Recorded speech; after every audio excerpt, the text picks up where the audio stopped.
Thank you. I'd like to tell you a little bit about the two of us first. We both work in the Sydney office of Google. We work on the Chrome browser, and the two of us specifically mainly work on the CSS component of WebKit.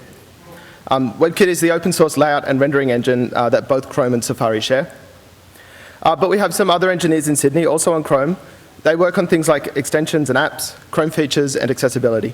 In fact, half of the Sydney Chrome team is down here at the conference, and we're all actually speaking.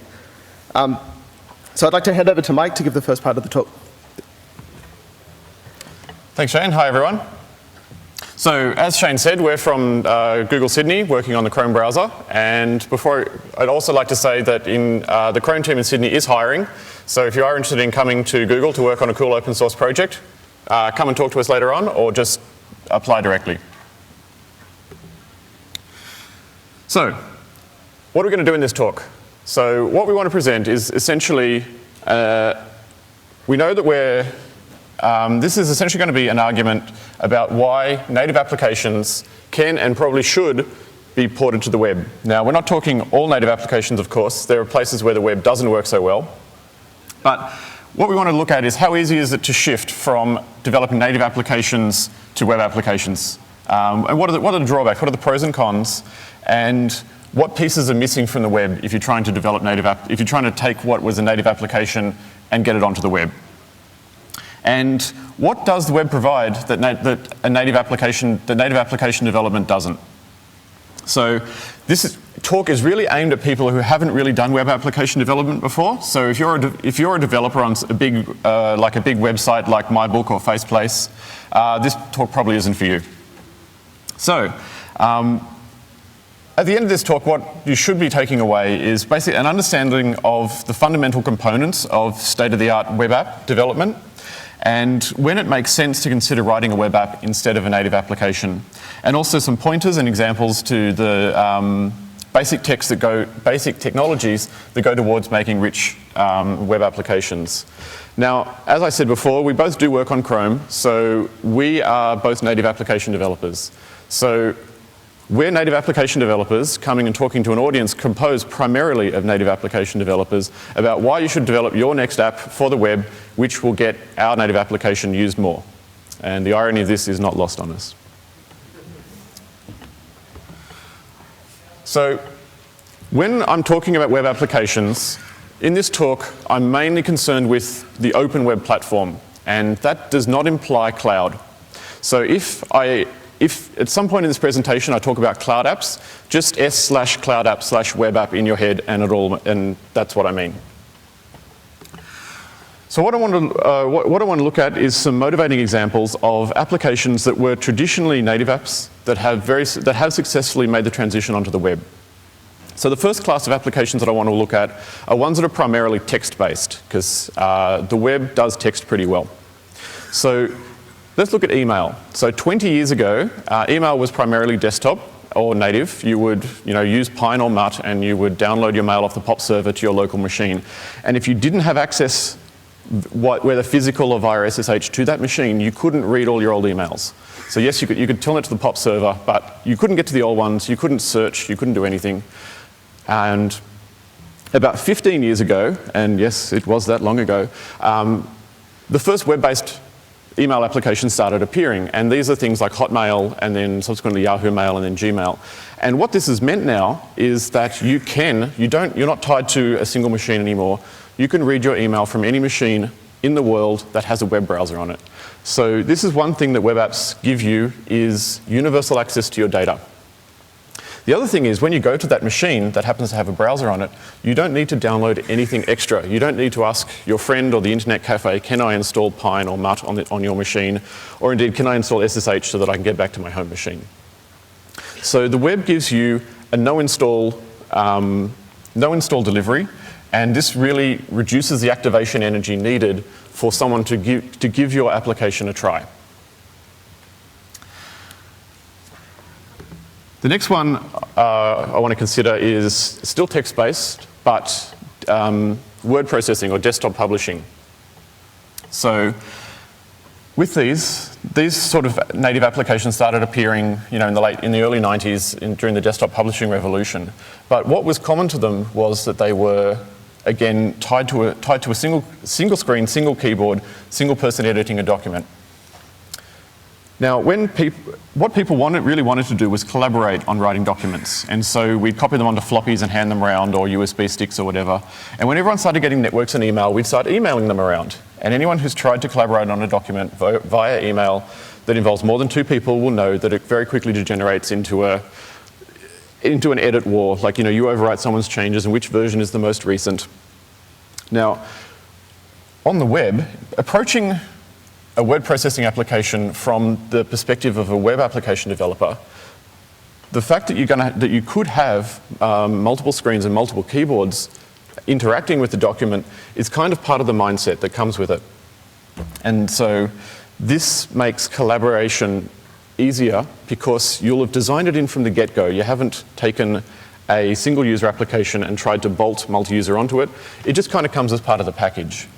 Now, I'm certainly not trying to claim that just by saying, well, I'm going to write a word processing application on the web, that automatically you get collaboration. There are certainly technical challenges involved, but what I wanted to highlight was more the mindset that developing a web application brings for the developer. The other thing is you don't have to email the documents around anymore. You can just send links. The web was built around links, and so with everything on the web essentially being instead of documents, if you think of everything on the web as being an artifact that has a URI or a URL associated with it, and the fact that you can simply email around links, again, this reduces activation energy for people to give something a go. If you want someone to look at your document, you just send them a link to it, and they can view it. You don't have to make sure that you have the right version of the application or whatever, because versioning of applications, everyone is always running the latest one. And lastly, I want to look at another web app that kind of ties a lot of these things together, and that's GitHub. Now, GitHub is source control, and you might think, what's that doing on the web? Well, what it brings is, again, if you want someone to look at your project, there it is. You send them a link to it, and instantly shared. You can send them a link to a certain version of a file, and they can look at that version. They can comment on it. It gives you a wiki. It gives you a bug tracker. It gives you a one-stop shop for people to come and collaborate with you on your code. It integrates social features such as how many people are tracking your project, etc. And it really helps you build a community around your project that if you just had a version control system like Git or Subversion, that you wouldn't have that just living on your machine as a single native application. Now, the fact that the web was originally built around text-based documents linking to each other, and so text-based things working well on the web, kind of not so surprising. But the web, did grow the ability to display pictures, and so gallery applications like Flickr and the like have really changed the way that people share photos online. Similar to the way digital cameras change the way that people take pictures, these have changed the way that people will share them. And so this is just an screenshot I took yesterday of Flickr. The front page, six great pictures from around the world, which you wouldn't have seen any other way, because these are almost certainly not from professional people. They don't have galleries that you can go and look at their pictures on the wall. But what it does mean is that with the sharing and the linking, they can easily share these. You can easily share them with your friends as well. And it's not just static images that the web can do. We can also do dynamic image type editing applications. So this is completely done in HTML5.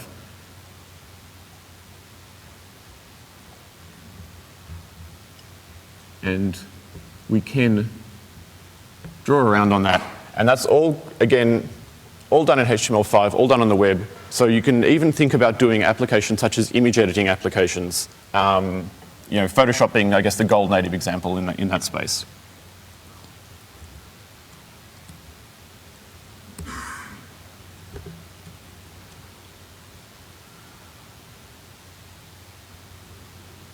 Now, the final sort of class of applications that I'd like to look at today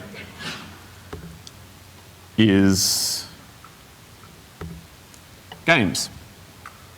So this is Farmville. Some of you may even recognize it. And what it does very well is uses the strengths of the web to appeal to its target audience. So this is a casual game, and one of the things that casual gamers do is they generally only want to play for 10 or 15 minutes at a time.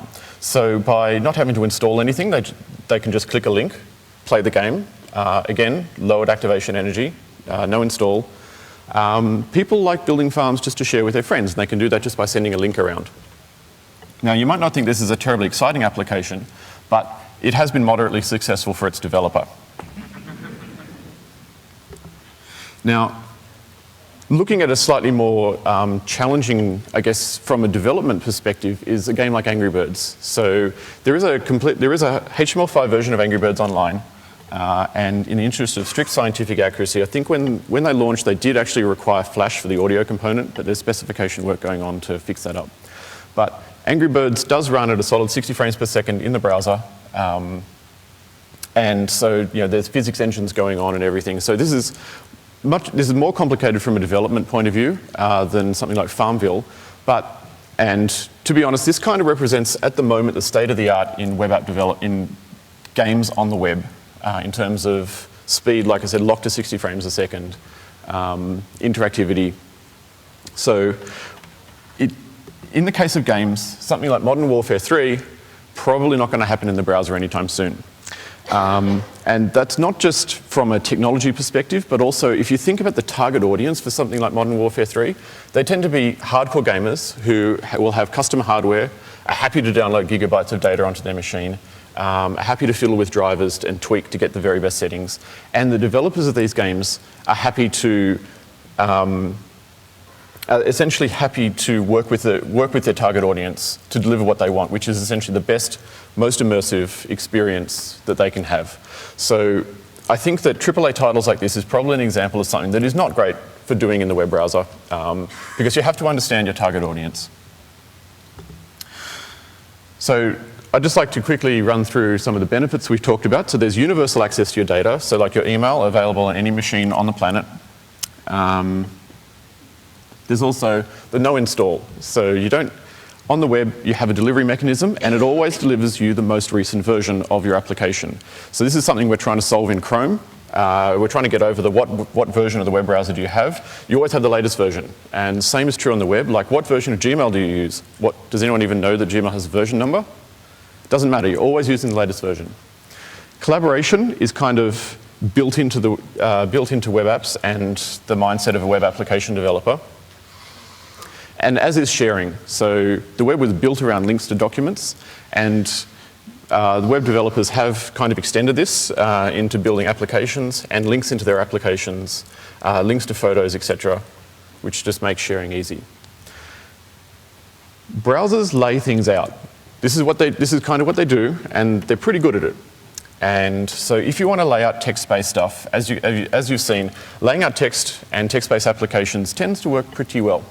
And the web as an IDE, unlike a lot of native application development, the web is all the behind-the-scenes stuff in the web is all text-based. So all of the code and layout that you'll write is all text-based. So there's nothing proprietary. There's no graphic. You don't have to use a GUI to lay stuff out. And these things, it doesn't get compiled into binary resources or anything that are opaque to you as a developer. And finally, it is a very open and modular environment. So in previous talks, we've heard about things like jQuery or Dojo and various toolkits that can work together to abstract away some of the parts of the web if you want to build applications faster. And generally, by and large, these will work together. There are cases where they may not, but by and large, they do work together because often these things tend to do one thing and do it well, and they all speak the lingua franca of the web, which is HTML, CSS, and JavaScript.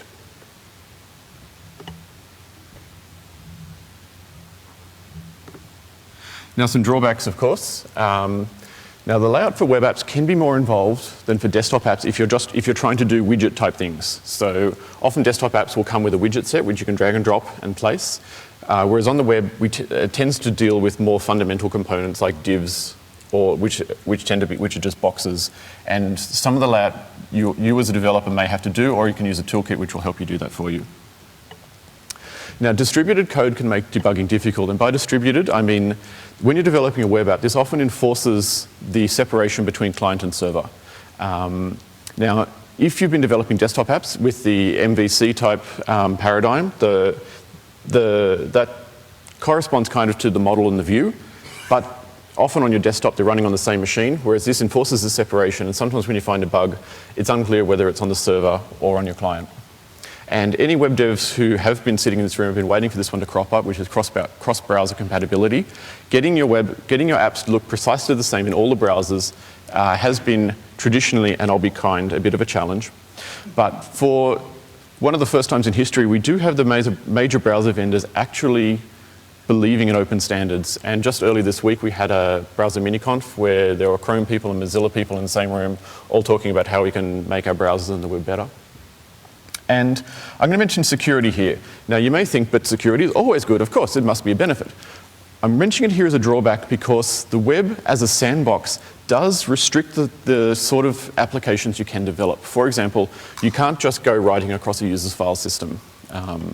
So if your app does involve writing over a user's file system, developing it as a pure web app may not be what you want to do. And at this point, I'd like to mention an example of an app that kind of straddles a boundary, and that's Steam.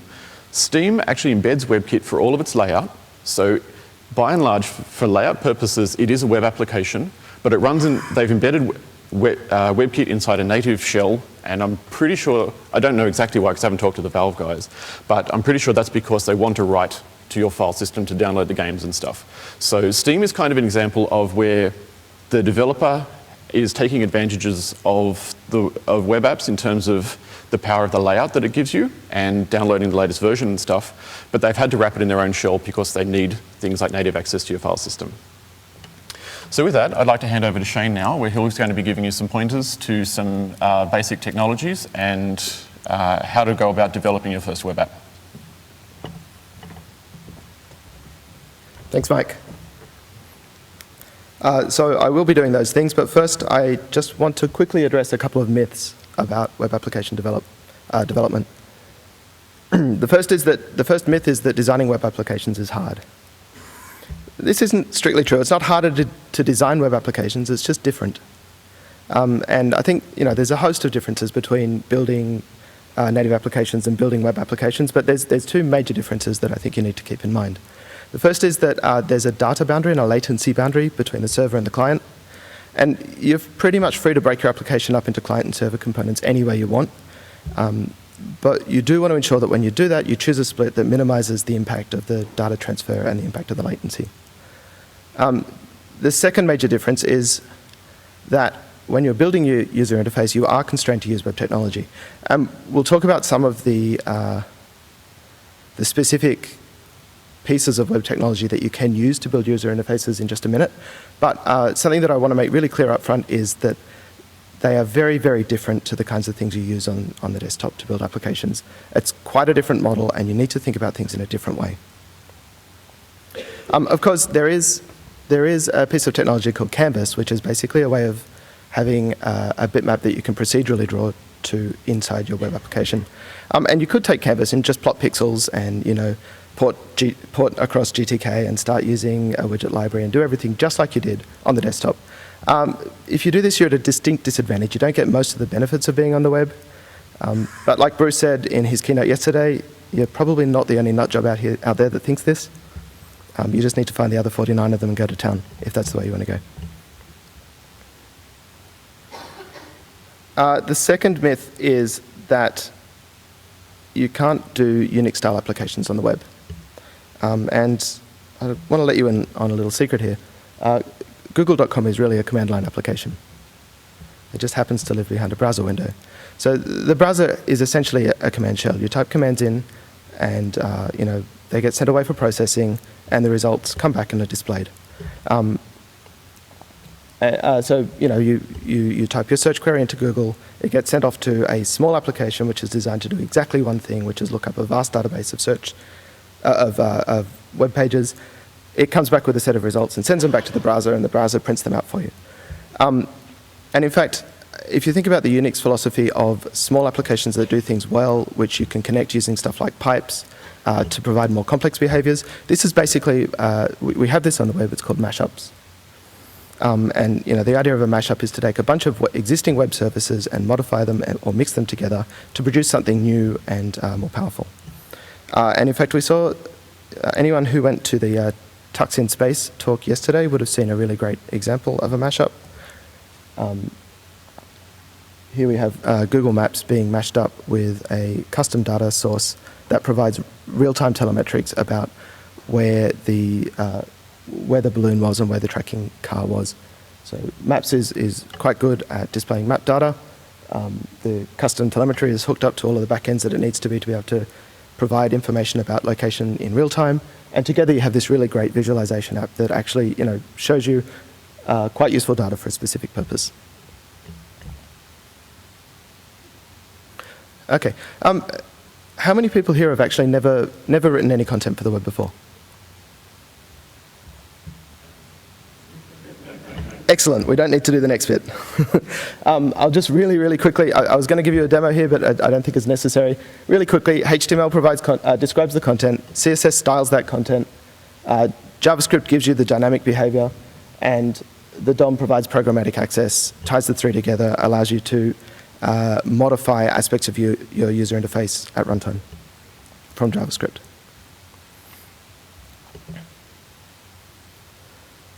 So I want to talk about a few different categories of useful web technologies. This is a really light overview of different things that you can use. It's a bit of a cherry pick of stuff that I find interesting. We're going to talk about technologies in 4 categories. We're going to talk about text in display and rendering, in communications, in storage, and in environment enhancements. And at the end of this, I'm going to give you a really simple demo that just shows how you can tie a few of these things together with very little code and very little effort to add functionality to web applications. So we'll start with display and rendering. Now there's 3 basic rendering options available on the web. HTML gives you a kind of a flow layout. Now this is a massive simplification, and given that you've all written content before, you all know this. But basically, flow layout gives you boxes of content that stack beside each other until they overflow the side of the container, and then they wrap and drop onto a new line and keep stacking. Now this is pretty much exactly what you want for the vast majority of text content, but it can be difficult for laying out Windows or web apps where you want a lot more control. Next we have SVG, and this is a vector-based language for graphics. And we have Canvas, which gives you that simple immediate mode procedural API for drawing bitmaps. And there's something quite interesting about these 3 APIs, which is a distinct departure from the desktop. Because, I mean, you can do flow layout now on the desktop. You can do, obviously, vector graphics, and you can do procedural graphics. But on the web, these 3 things interoperate really quite well together. So, for example, it's very easy to embed SVG or Canvas boxes in HTML. Similarly, you can embed HTML inside SVG and render HTML or SVG content onto a canvas. In fact, I think you can even use a canvas background as part of your SVG content. And on top of this, you can describe layers in your document really quite easily, put different content in each layer, and have those layers sit on top of each other and use opacity and transparency to define what gets shown through. I'm just going to give you a really simple example of this.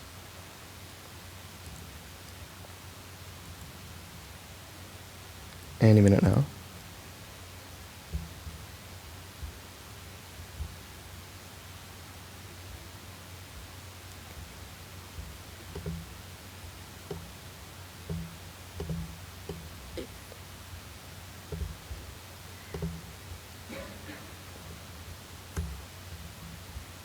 So here we have I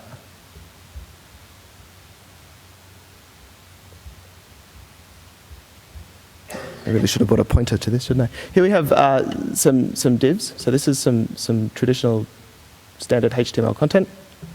We have a little SVG shape, and we have a canvas, and we have a small JavaScript, a small piece of JavaScript that draws into the canvas. And then we have some styling, some CSS styling up the top that basically makes sure that these things all sit on top of each other and just shifts them around slightly. And when we look at what this appears as, right, you can see that we've mixed our text content, our SVG shape, and our bitmap, and that by doing this, we have a really powerful way of using the different techniques where they're most useful. Contrast this to the desktop, where often if you want to do something like this, it'd be a significant amount of effort just to get it all lined up. And if you're using different libraries, you can have issues with transparency, and you might need to render stuff off into bitmaps and import it. It can be a real pain.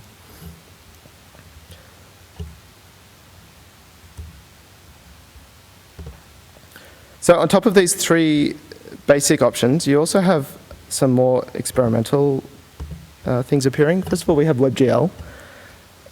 This is a way of embedding 3D content into a web page, and you can even define shaders more or less in JavaScript. So that's a really exciting new development. And in the other direction, there's some specifications just coming out now for more advanced flow-based layout, like Flexbox and Grid. And these promise to make it much easier to build web applications in HTML. Now, WebGL's been around for a little while now, for about 6 months, and we're starting to see some really exciting demos out on the web. On the other hand, Flexbox and Grid are very much in the specification stage, so you'll have to wait a little while before being able to use those.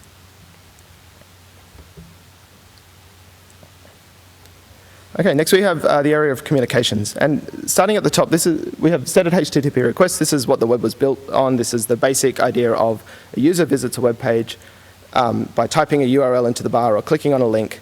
Right, that sends a request back to the server. The server sends the relevant HTML content back to the user.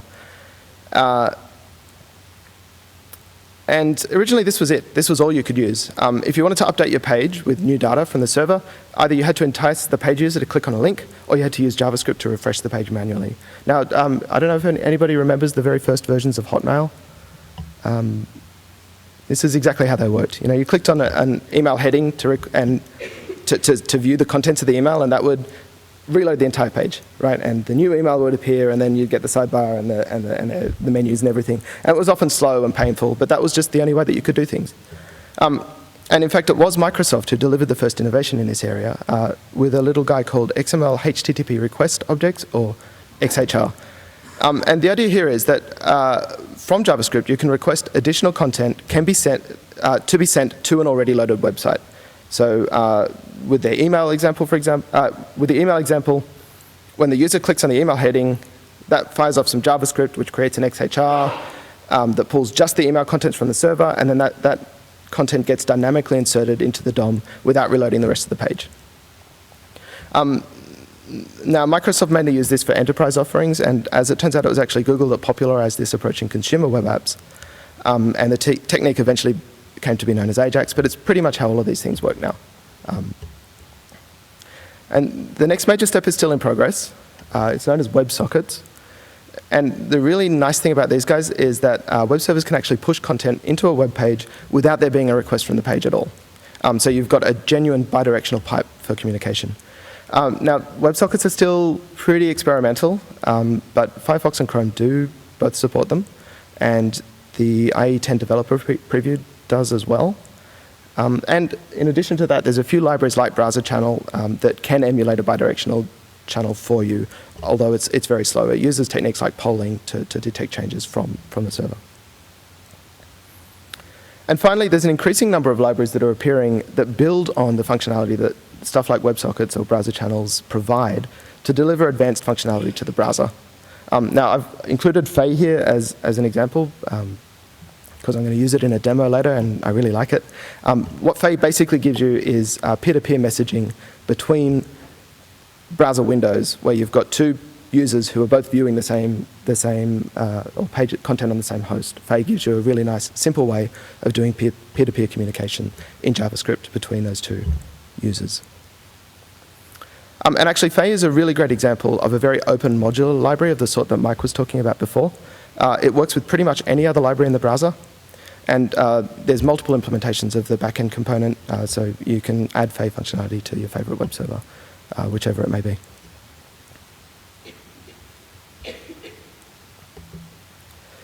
Next, we have storage. Traditionally, with web applications, all of the data of your app would be stored on the server. But there's now a number of APIs that allow you to store data directly in the client as well. I mean, there have always been cookies, but cookies are very limited.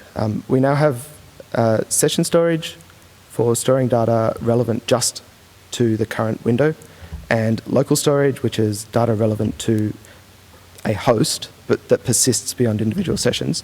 Both of these give you a few megabytes of a very simple key value style API. And there's some other standards emerging too. For example, IndexedDB, which provides you a more complex object-based store. And it even allows the storage and retrieval of binary blobs of data. So you can store image resources and things like that.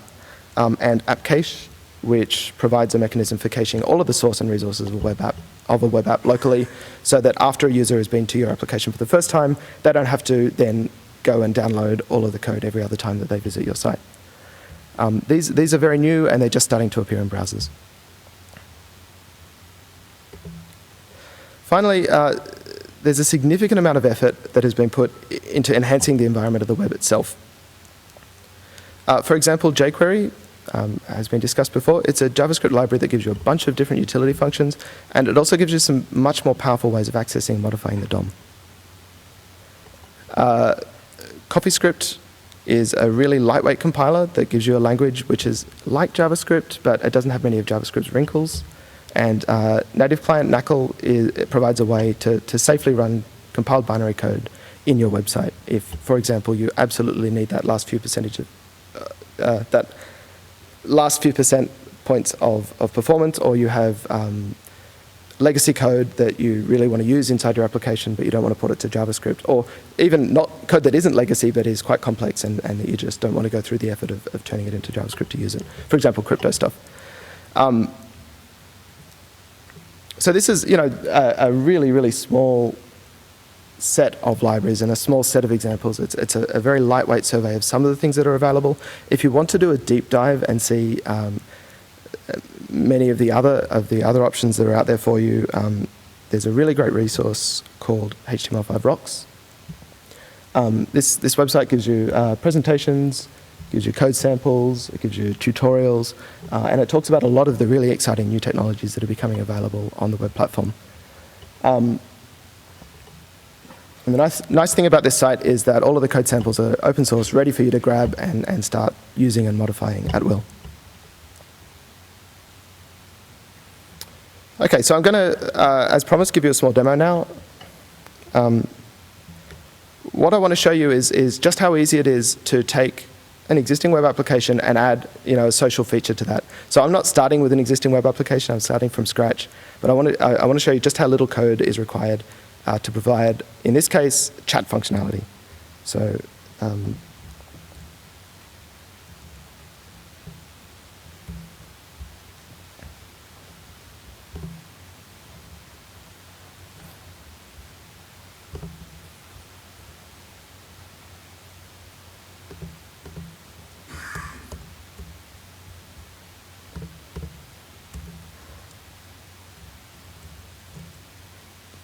So here we have two different people on two different browsers looking at the same website, and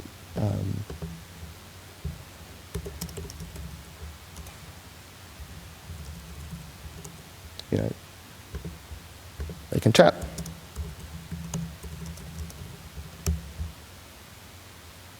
Now you mightn't think this is particularly exciting, but what is exciting about this is just how easy it is to provide functionality like this. So let me pop up the code.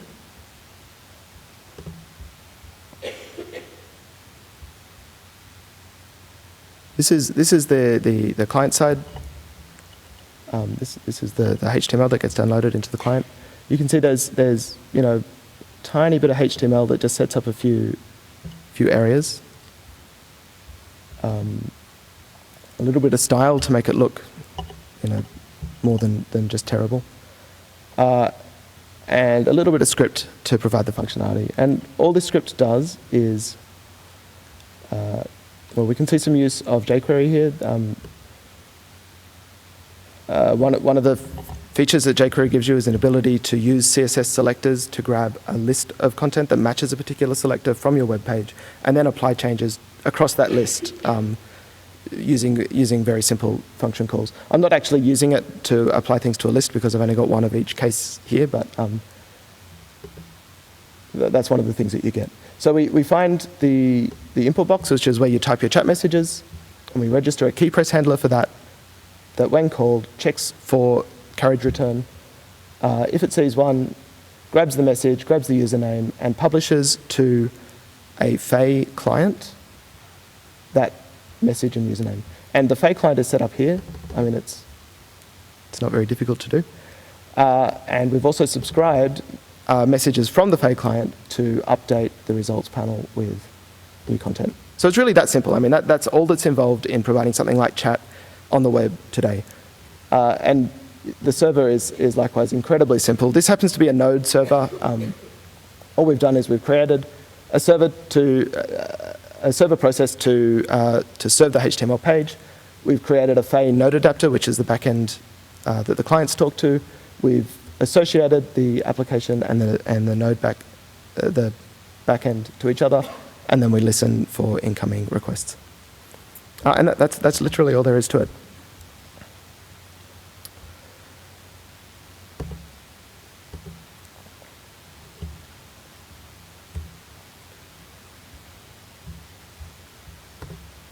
So I'd like to finish up now. In conclusion, there are lots of advantages gained by moving native applications to the web. There are obviously some potential pitfalls as well, and some things are going to be harder.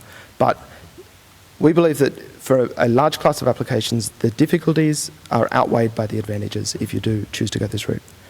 I've given you a very brief overview of some of the things that you can do on the web and some of the technologies that you may not have thought were available. So please go forth and write web apps. Thank you.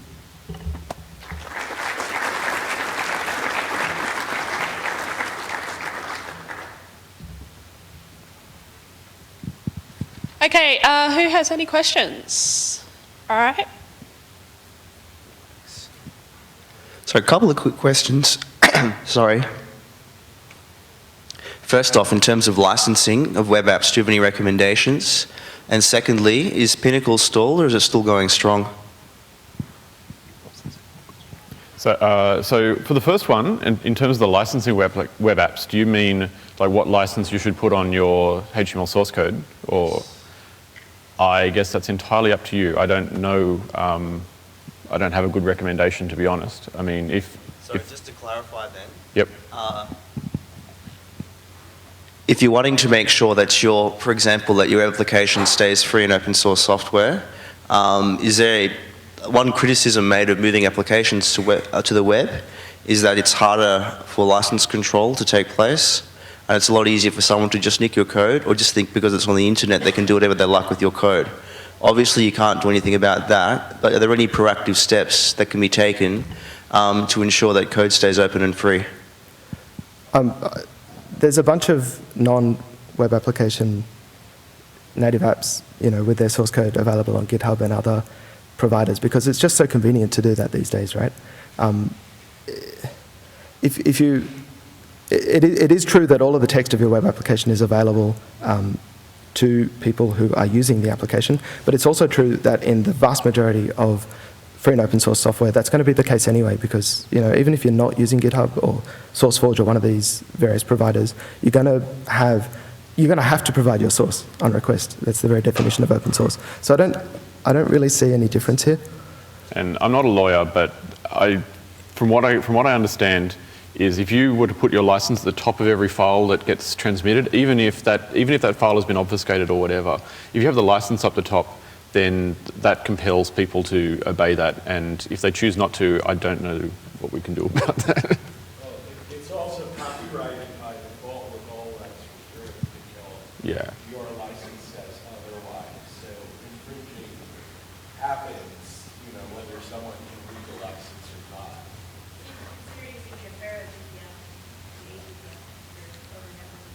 Okay, any other questions? You had the quick example of Steam embedding WebKit, and like there's whole frameworks out there, say for instance PhoneGap, which focus pretty much on letting people create what looks like a native app, but simply giving the web view access to whatever bits of native functionality the browser itself can't provide. Would it be worthwhile taking the approach of looking at those apps and looking at what features they're using, for instance, from PhoneGap, to prioritize what's the features that are missing in a web browser that are making people go the web view embedded route instead? Like what bits of native functionality they need most should be the next priority, say, for the HTML5 working, or what WG to be looking at? So certainly the WhatWG, so for the WhatWG is the working group that looks after the HTML specification. Those discussions are ongoing, and it really does require the like if you want to put something into the web platform itself, you do need the buy-in of browser vendors for doing that. And this does come with the considerations of security, like if you would be opening up your application to, you would be opening up your users to malicious apps or whatever. So in Chromium, one thing we've done is you can write extensions, and extensions have access to a somewhat more powerful API than a standard web page would. And the way we've looked at trying to address that is by asking the user for permission to say that this extension, for example, wants to be able to look at all of your browsing data on all websites. So an extension that does things like modifies the web pages that you visit will request that permission. So that's kind of the approach that we've taken. That is not a standardized approach at the moment, but that's kind of the best we've got at the moment.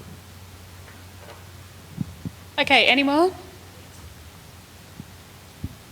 So the question I always run into is that I'm building a web app that has to display a lot of data to the user, and this is scientific data, so I want to give the people who are looking at it, well, the biggest view at the data possible. So if the people are running their browser on a big screen, I would like to scale up to the big screen, but obviously I have to scale down if the screen is smaller. This tends to be really hard to do in a portable fashion on web apps. So I mean, on a native application, I usually don't have any problems, because if I full screen, I just full screen. That usually tends to work pretty well. On a web application, either my full screen application is going to be confined to a small bit in the middle of the screen, so it fits to the smallest screen size I aim for, or will look really crap on a small screen. How do you fix that? There are actually events that you can hook into to detect screen size changes, and they will give you information about the size of the screen. So you can just use those to. Is that your question? Or, I mean, there's another issue about trying to do that declaratively, and there are some specification efforts underway to try and allow you to detect not as part of your JavaScript program, but as part of your CSS style, what the bounds of the screen are, and that gives you, a more upfront way of making those changes as well. I'd also like to give a quick shout out to a JavaScript API that has only just recently appeared, which is the programmatic full screen, where you can click on that and it will actually go full screen. That was implemented in Chromium by the Sydney team, so yay Australia. Okay, more questions? In my experience of writing web apps that are desktop-grade web apps, you have to make a commitment to a JavaScript framework that handles the rendering of the HTML elements for you, cross-browser, if you want any chance of retaining a sanity. I personally use XJS, but there's other ones like jQuery or et cetera, et cetera. I'm wondering what Google do for their web apps. So it depends on the app, but I think by and large we use Clojure and Clojure widgets. And so far as I'm aware, that's open source. I think so. Yep. I have some views in some cases, sorry. I have some different views on this based on frameworks, but what's your recommendation based on you helping people getting started here regarding the security aspects of web apps, so the AAA, the authentication, authorization, access and auditing, those sorts of requirements? So, for example, your simple chat client was very simple, but when we've got to look after users, we've got to protect users, who can access what are your recommendations as far as frameworks, etc., for handling the security side of web applications that maybe with desktop applications aren't quite the same issue? I'd like to draw a distinction between, well, I don't think security is an issue that arrives because we've gone to the web. Security is an issue that arrives because of the features that we're able to provide on the web.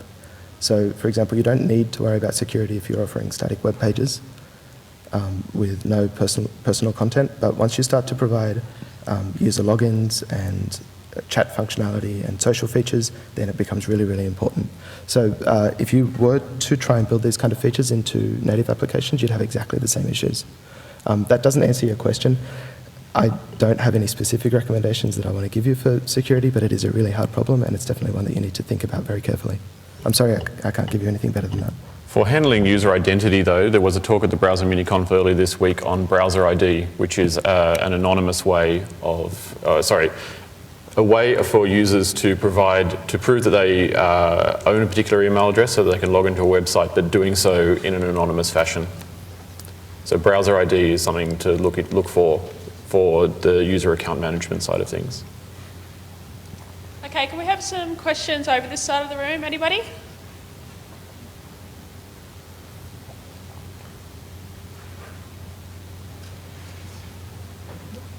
I was reading an article recently that indicated that LibreOffice were running a demonstration of a preliminary web version of their native application in which they were using the HTML5 canvas element for either the entire user interface or a very large part of it. It wasn't clear from the article that I was reading as to exactly whether they were using it for everything with GTK3. And I was wondering to what extent you think application developers, either those who are bringing in web applications from a native environment or those who are writing web applications from the beginning, will use Canvas to do a lot of the layout and the construction of their user interface, because obviously that has some interesting accessibility issues with it. And so I was wondering from your web browser developer's perspective, seeing where the development is heading, what kind of usages of it you would be envisaging in the next several years. So Canvas is attractive because it allows you to plot a pixel, and if you can plot a pixel, you can take over the world. But it does mean that you have to build from the ground up. Now, the GTK example is kind of interesting because there was someone who did get GTK working in Canvas by having a server where he rendered his, like all the widgets got rendered and were then transmitted as pings over to the browser and then plotted into a canvas, and he got Firefox working that way, like Firefox inside the browser, rendering in Canvas from a remote server. That's so now in GTK. That's now in GTK. It's not just a hack. Good times. It looks like they found the other 49 nut jobs.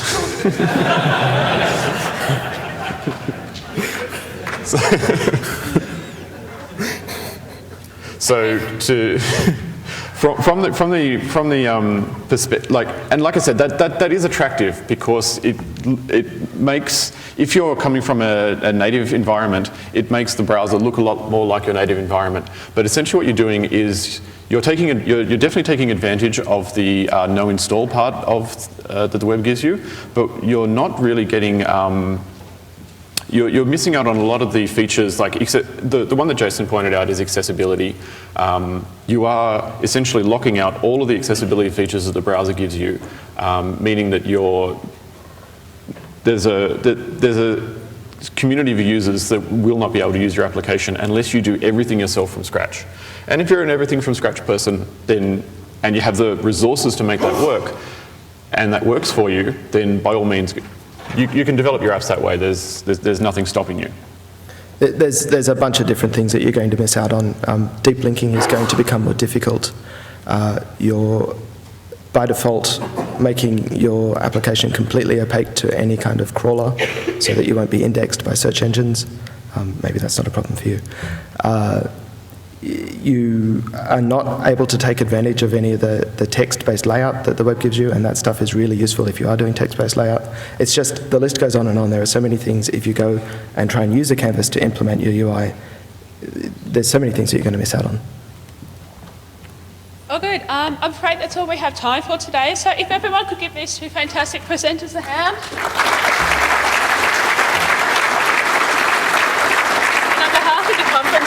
very much. Thank you. All right. Now it's lunch break, everybody.